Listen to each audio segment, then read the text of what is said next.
રામ જય શ્રી રામ.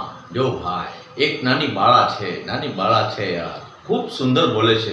રામચંદ્રજી ભગવાનની જે પેઢીના નામ બોલે છે ભાઈ, આપણે તો હીરોના નામ મોઢે હોય છે, પણ આજના યુગમાં આ બાળાના મુખથી જોવો તો યાર સડાક સટ બોલે છે યાર.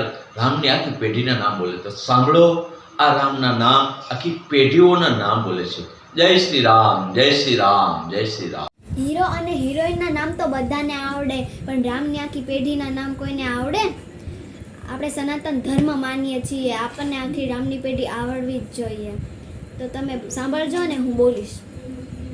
રામના પિતાનું નામ દશરથ, દશરથના પિતાનું નામ અજ, અજના પિતાનું નામ નાભાગ, નાભાગના પિતાનું નામ અયાતિ, અયાતિના પિતાનું નામ નહુષ, નહુષના પિતાનું નામ અમરીશ, અમરીશના પિતાનું નામ પ્રશુક્ષક, પ્રશુક્ષકના પિતાનું નામ મરુ, મરુના પિતાનું નામ શિશક, શિશકના પિતાનું નામ સુદર્શન, સુદર્શનના પિતાનું નામ સંખટ.